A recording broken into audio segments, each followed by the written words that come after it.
জান্নাতে যাবে বিনা হিসাবে। পাক আল্লাহর জান্নাত, পাক রসুলের সাফাত আমার বিশ্বাস। কলেমা পড়ে মারা গেলে, রোজা মাসে মারা গেলে, মহরম মাসে মারা গেলে, জ্বর মাথা ব্যথায় মারা গেলে, পেটের অসুখে মারা গেলে, হার্ট ফেল বা হৃদরোগে মারা গেলে, গ্যাস অম্বল বদ হজমে মারা গেলে, দুর্ঘটনা বা অ্যাক্সিডেন্টে মারা গেলে, পানিতে ডুবে মারা গেলে, পাঁচিলে পড়ে মারা গেলে, অমুসলমানের আঘাতে বা গুলিতে মারা গেলে, ধর্মীয় যুদ্ধে মারা গেলে, বজ্রাঘাতে মারা গেলে, হঠাৎ মৃত্যু হলে মারা গেলে, মসজিদের মধ্যে মারা গেলে, সফরকালে মারা গেলে, নিদ্রা অবস্থায় মারা গেলে, বিষধর সাপ বা পোকামাকড়ে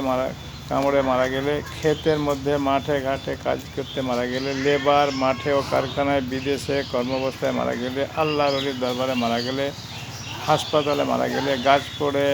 মারা গেলে, হাটে বাজারে ঘাটে মারা গেলে, নেক নিয়ত থাকিলে মারা গেলে, জীবজন্তুর আক্রমণে মারা গেলে, প্রাকৃতিক দুর্যোগে মারা গেলে,